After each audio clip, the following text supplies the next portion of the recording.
गाईटीए थाए ना तार बौला धला तकतक देह डौल डाउल चेहरा देखिले आखि लाखिजिब। दिने जंगल को चरिबाकू जाइथिले फेरु फेरु संज हो गला।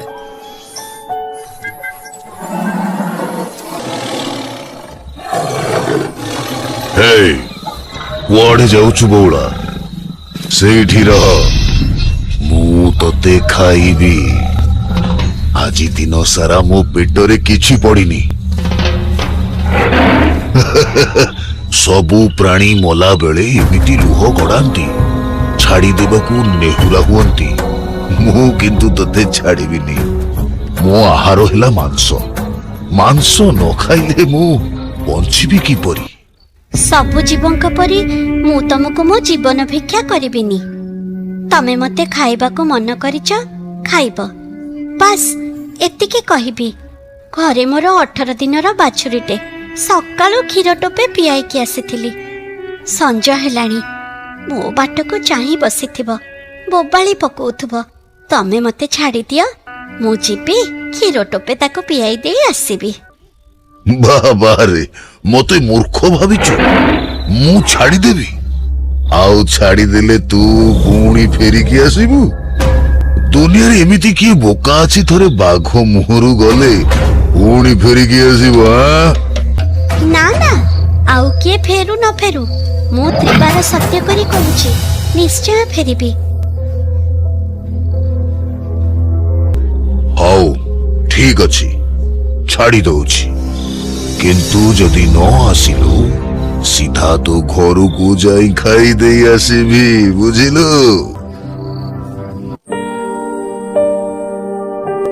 बौला जाई ता छुआ पाखरे पहुंचिला। देह मुह भलरे चाटी पकेइला। धन रे आज मन भरी क्षीर पी दे। कालीठु मु आउ नथिबी तो मुहरु आउ माँ डाक शुणी पारिबिनी। एड़े बकटे छुआ सीए बा माँ कथा कौन बुझिब? बौला ताकू शेष थर पई बिकल ही चाहिला। आखि पुरे ही देखिला। तापरे सत्य करिछि जेतेबेले पुणी फेरी आसिला बाघ निकटकू। बौला तू सतरे फेरी आसिलु? मोर विश्वास नथिला तू फेरिकी आसीबु बोली। जो प्राणी सत्य पाई निज जीवन देवाकू पछाए नाही ताकू कौन मु खाई पारिबी? मु भोकरे मरी जीवी पछे तथे खाई पारिबी नाही। तू फेरी जा तू बाछुरी पाखु फेरी जा। काहेकि कौन हैला? मु तो तमर खाद्य मते न खाइले तमे बंचिबो किपरि? मु जानिछि तू मो खाद्य तोते खाइले मोर पाप हेबनी ना। तोते मु खाई पारिबिनी। तोते खाइले पर लोकरे ईश्वरंकु मु मुह देखई पारिबिनी। आजिठु तुम भौणी हेलु। भाई जा तू बाछुरी पाखु जा। छुआटा तोते अपेक्षा करिथिबो जे।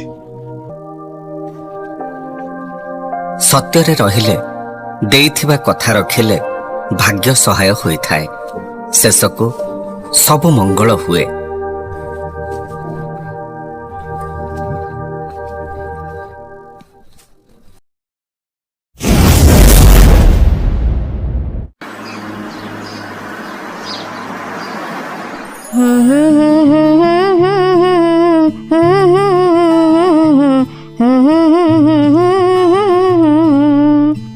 आज महाशिवरात्रि रे एई सुंदर माळटी को मु भगवान शिव को अर्पण करिबी। आज कोन शिवंकर जन्मदिन चालुनो केक काटिया। आज पर जागर समस्त उपवास रहिबे केही किछि खाइबेन लो। ताहाले मु जाउची आगुरु खाई के पेट फुल कर देबी। नाई नाई आज किछि खाइबुनी ठाकुर रागिबे। गोटे चॉकलेट भी खाई परिबिनी। नाई लो झियो किछि भी खाइ परिबुनी। हाउ आज मु शिवंक पाई उपवास करिबी। बो भोक लागिलानी उपवास केते बेले सइबो? आउ टिके परे। बो आउ केते समय रहिला? ଆଉ ଅଳ୍ପ ସମୟ। ବୋଉ ଅଳ୍ପ ସମୟ କଣ ହେଇନି?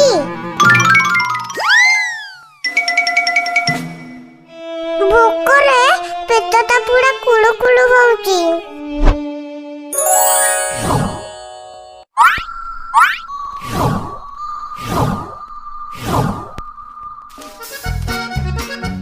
ଆହା ବଢିଆ ଟେଷ୍ଟ ଲାଗୁଛି।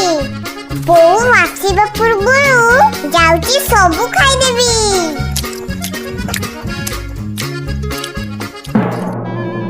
ତୁ କଣ ଚକୋଲେଟ ଖାଇଦେଲୁ କି? ନା ନା ନା ମୁଁ ଖାଇନି ତ। ହଉ ହଉ, ଛୋଟ ପିଲା ଖାଇଲେ ଚଳିବ। ଯାଉଛି ମୁଁ ଆହୁରି ଚକୋଲେଟ ଖାଇବି। ବୋଉ ମୁଁ ବଡ ହେଇଗଲେ ଜାଗର କରିବି ଆଉ ମୁଁ ଉପାସ ବି ରହିବି।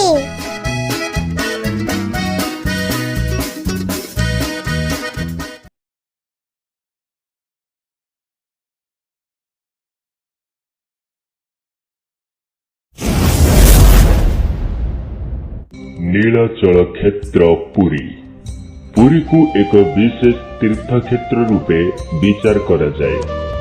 पूर्व काल रे जेतेबेले कौनसी गाड़ी घोड़ार व्यवस्था नथिला सेतेबेले लोकमाने पादरे चली चली श्रीक्षेत्र पुरी को तीर्थ करिबा पई आसुथिले। सेथिपाई प्रायतः केही एकुटिया आसीबा अपेक्षा 2-3 जण साथी होई आसीबाकू श्रेय मनुथिले। ये हेले हरि शर्मा, जातिरे सामंत ब्राह्मण, घर दक्षिण कलिंग राज्यर सभा शेषरे थिबा काशीनगरी रे। खंड मंडल रे समस्ते तांकू पंडित बोली मानुथिले।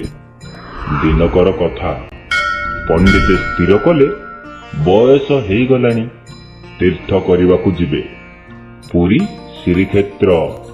हेले एते गुडे बाट एकाकी, पुणी दीर्घ दिनर यात्रा पाई बाटरे खाइबा रहिबा पाई सामग्री सबु सांगरे नेई करी जिबाकू पड़िबो। एते बाट एते सबु जिनिस नेई के एकुटिया जिबे केमिति? केही सेमिति जणे साथी पंडितंकु कुआडू मिलिलेनी। शेषरे पंडितंकु गोटे भेंडिया टोकाटे मिलिगला। ये हेला अबलकरा। से अबलकरा जातिरे भंडारी टोका। से काहारी बोल करे नाही, सेथिपाई तो ताकू समस्ते डाकंती अबलकरा बोली। काम दाम बोले सुन, कौनसी काम को नुहे से निहाती बगुलिया टोकाटे। से जा हेउ कथारे अछि नाही मामू ठारू कण मामू भल बोली। तो पंडिते अबलकरा को तांको संगे तीर्थ करी जिबाकू लोडिले। एपरिकी से भंडारी टोकार खोराकी आउ पोशाक बाबदकू मासिक 3 टंका देबे बोली लोभ भी देखैले। लोभ देखिकी अबलकरा राजी तो हेईगला। पंडितंक सह तीर्थकू जिबा पाई मात्र गोटे शर्त रखिला जिबा पाई। पंडिते भंडारी टोकार से अजब शर्त सुनी भाबिले, एमिति तो केही मिलु नाहती, सेमिति से टोका शर्त रखिछि। कि अजब शर्त म! ए टोकाटार शर्तटा पुणी बाटरे जाऊ जाऊ जहा आश्चर्य कथा देखिबो से सबुर अर्थ ताकू बुझेबाकू पड़िबो, नहले से सेइठू फेरी आसिबो। शेषरे पंडिते अबलकरार शर्तरे राजी हेले।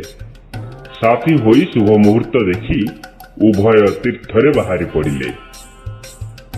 काशी नगररू बाहरी बड़ खेमुंडी, सान खेमुंडी, शेरगड़ रणपुर होई पुरी रे पहुंचिबे। बाटरे केते राइज केते कथा दिन बेला चलिबे। संध्या हेले को मंदिर देखी मंदिर पाखरे आश्रय नेबे। ता परदिन सकाळु पुणी पुरी अभिमुखे यात्रा आरंभ। उभय जाऊ जाऊ बाटरे कर्णकूट नामक एक राज्य रे पहुंचिले। पंडिते ओ अवलकरा उभय क्लांत। पाखरे गोटिए पुष्करिणी निकटरे शिव मंदिर, निकटरे मनलोभ फूल फल गछ गुड़िए, पोखरी रे काच केन्दु भली पानी। पंडिते चिंता कले, एइठी आजिर रहणी। अबलकरा को टंकाटिए देई निकट बजार को सौदा पाई पठेई दे। ଓ ନିଜେ ସ୍ନାନାଦି କାମ ସାରିବାରେ ଲାଗି ପଡ଼ିଲେ। ଅବଲୋକରା ଗଣ୍ଠିଲି ପତ୍ର ପୋଖରୀ କୂଳରେ ଥୋଇ ସଉଦା ପାଇଁ ବାହାରିଗଲା।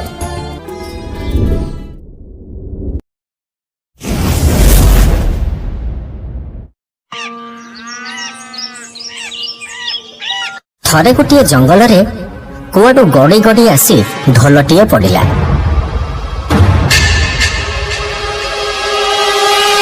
ଢୋଲଟି ସେମିତି ଗଡି ଗଡି ଯାଇ ଗୋଟିଏ ଗଛକୁ ଆଶ୍ରା କରି ଅଟକିଗଲା। ଯେତେ ଜୋରରେ ପବନ ଦେଉଥାଏ ସେତେ ଜୋରରେ ଢୋଲଟି ଗଛରେ ପିଟି ହେଉଥାଏ।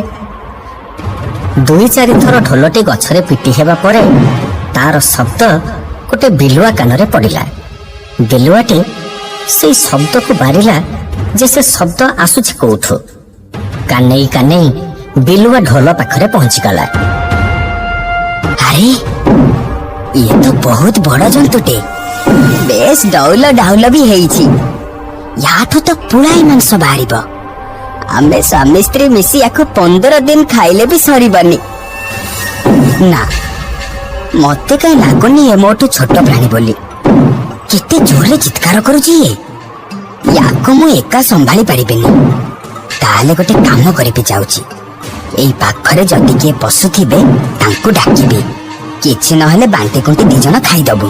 ବାପରେ, କେତେ ଜୋର ଶବ୍ଦ ୟାର। ନା, ଅନ୍ୟ କୌଣସି ପଶୁକୁ ଡାକିବା ଆଗରୁ ମୋ ସ୍ତ୍ରୀ ସାଙ୍ଗରେ ପରାମର୍ଶ କରିବା ନିହାତି ଜରୁରୀ। ଯଦି ଆମେ 2 ଜଣ ମିଶି ପଶୁଟାକୁ ମାରି ଦେଇ ପାରିବୁ ତାହେଲେ ଅନ୍ୟ କୌଣସି ପଶୁକୁ ମୁଁ କାହିଁକି ଡାକିବି? ସେ ବି ତ ବାଣ୍ଟ ନବ ନା। କଣ ହେଲା କି ଏତେ ମନ ଦୁଃଖରେ ଆସିଛ? କଣ କହିବି ଲୋ ତତେ, ଆଜି କିଛି ଶିକାର ମିଳିଲାନି। ହେଲେ ଜାଣିଛୁ, ଆଜି ଗୋଟାଏ ନୂଆ ପଶୁକୁ ଦେଖିଲି। ବହୁତ ବଡ ପଶୁଟେ, ବହୁତ ମାଂସ ବାହାରିବ ତାଠୁ।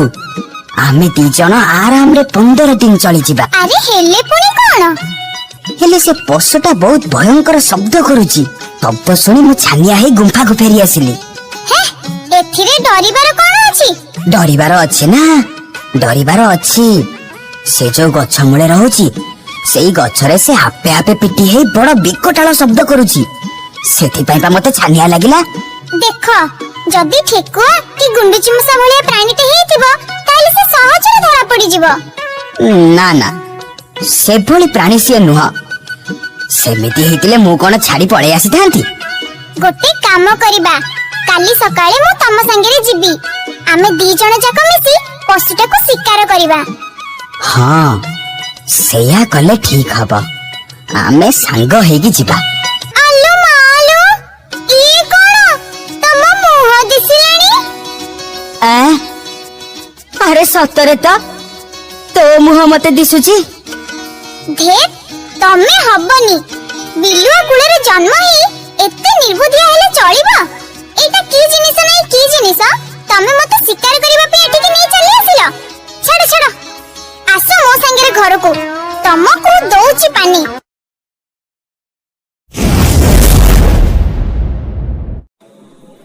ଆଜିର କାହାଣୀଟି ଠେକୁଆ ଓ କଇଁଛ ମଧ୍ୟରେ ଆଧାରିତ। ଗୋଟିଏ ଜଙ୍ଗଲରେ ଗୋଟିଏ ଠେକୁଆଟେ ରହୁଥିଲା। ସେଇ ଜଙ୍ଗଲରେ ଗୋଟିଏ କଇଁଛ ମଧ୍ୟ ରହୁଥିଲା। ଦିନେ ସେ ଦୁହିଁଙ୍କର ଗୋଟିଏ ଗଛ ମୂଳେ ଭେଟ ହେଲା। 2 ଜଣ ନିଷ୍ପତ୍ତି ନେଲେ ସେମାନେ ଏକ ବନ୍ଧୁ ହୋଇ ସାଙ୍ଗ ହୋଇ ଚଳିବେ। କିନ୍ତୁ ତାଙ୍କ ମଧ୍ୟରେ ଠେକୁଆଟି ବହୁତ ଗର୍ବୀ ଥିଲା। ସିଏ ତାକୁ ସାଙ୍ଗ କରିବାକୁ ଆଦୌ ଚାହୁଁନଥିଲା। ତେଣୁକରି ସିଏ ତା ସହିତ ସାଙ୍ଗ ହେବା ପାଇଁ ଗୋଟିଏ ସର୍ତ୍ତଟିଏ ରଖିଲା। ଠେକୁଆଟି ଚତୁରତା ସହିତ କହିଲା, ତମେ ଯଦି ମୋତେ ଦୌଡ଼ା ପ୍ରତିଯୋଗିତାରେ ହରାଇଦେବ ତାହେଲେ ଆଜୀବନ ମୁଁ ତୁମର ବନ୍ଧୁ ହେଇ ରହିବି। ଏପରି ସର୍ତ୍ତ ଶୁଣି କଇଁଛ ଟିକେ ଡରିଗଲା। କିନ୍ତୁ ବନ୍ଧୁ ହବାର ପ୍ରଣ ଯେହେତୁ ମନରେ ରଖିଛି, ସିଏ ତାର ସର୍ତ୍ତରେ ରାଜି ହେଲା। ଠିକ୍ ତା ପରଦିନ ତାଙ୍କ ଦୁହିଁଙ୍କ ମଧ୍ୟରେ ପ୍ରତିଯୋଗିତା ଷ୍ଟାର୍ଟ ହେଲା। ସେଇ ପ୍ରତିଯୋଗିତାରେ ଅନ୍ୟ ଜୀବମାନେ ମଧ୍ୟ ଦେଖିବାକୁ ଦୂର ଦୂରାନ୍ତରୁ ସେଠାକୁ ଆସିଲେ ଏବଂ ତାଙ୍କ ମଧ୍ୟରେ ପ୍ରତିଯୋଗିତା ଷ୍ଟାର୍ଟ ହେଲା। କିଛି ସମୟ ମଧ୍ୟରେ ଠେକୁଆଟି ଦ୍ରୁତ ବେଗରେ ମାଡ଼ି ଯାଇ ଆଗକୁ ଚାଲିଗଲା। କିନ୍ତୁ କଇଁଛ ସିଏ ତ ବହୁତ ଧୀରେ ଚାଲେ। ସେ ଧୀରେ ଧୀରେ କରି ଅଳ୍ପ କିଛି ବାଟ ଯାଇ ଦେଖିଲା ଠେକୁଆଟି ବହୁତ ଜୋରରେ ଆଗକୁ ମାଡ଼ି ଚାଲିଛି। ସିଏ ଏପରି ଦୃଶ୍ୟ ଦେଖି ଆଶ୍ଚର୍ଯ୍ୟ ହେଲା, କିନ୍ତୁ ଠେକୁଆ ଏପରି ଦୃଶ୍ୟ ଦେଖି ବହୁତ ହସିଲା। ମନେ ମନେ ଚିନ୍ତା କଲା, ଏ ସାମାନ୍ୟ କଇଁଛଟି ମୋର ବନ୍ଧୁ ହେବାକୁ ଯୋଗ୍ୟ ନୁହେଁ, ହେଲେ ସିଏ ମୋ ସହିତ ପ୍ରତିଯୋଗିତା କରିବାକୁ ଆସିଛି। ଆଜି ଏଠାରେ ତାକୁ ହରାଇ ତାକୁ ପାନେ ଦେବି, ଆଉ ଜୀବନ ଯାଙ୍କ କୌଣସି ପଶୁ ପକ୍ଷୀ କିମ୍ବା ଜୀବଜନ୍ତୁମାନଙ୍କୁ ସାଙ୍ଗ କରିବାର ଆଶା ମଧ୍ୟ ସିଏ ଆଜିଠୁ ଭୁଲିଯିବ।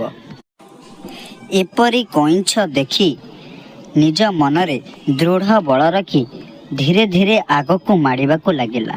ହେଲେ ଠେକୁଆଟି ଗର୍ବୀ ଥିଲା। ସିଏ ଏପରି ଦୃଶ୍ୟ ଦେଖି ମନେ ମନେ ଚିନ୍ତା କଲା, ଏ କଇଁଛ ତ ମୋତେ ପାରିବନି। ମୁଁ ଏବେ ଏଇ ଗଛ ମୂଳେ ଯାଉଛି, କିଛି ସମୟ ବିଶ୍ରାମ ନେବି, ଆଉ କିଛି ସମୟ ଗଲା ପରେ ସାଙ୍ଗେ ସାଙ୍ଗେ ଦୌଡ଼ି ଯାଇ ଏଇ ଖେଳଟିକୁ ସମାପ୍ତ କରିବି। ସେ ଏମିତି ଭାବି ଗୋଟିଏ ଗଛ ମୂଳେ କିଛି ସମୟ ଆରମ୍ଭ କଲା। ଏମିତି କିଛି ସମୟ ବିତିଗଲା। କଇଁଛଟି ମଧ୍ୟ ଧୀରେ ଧୀରେ ଯାଇ ବହୁତ ଆଗକୁ ଚାଲିଗଲା। ଶେଷରେ ସିଏ ସେଇ ପ୍ରତିଯୋଗିତାରେ ପ୍ରଥମ ହେବାକୁ ଯାଉଥିଲା। ଠିକ୍ ସେହି ସମୟରେ ଠେକୁଆଟିର ନିଦ ଭାଙ୍ଗିଲା।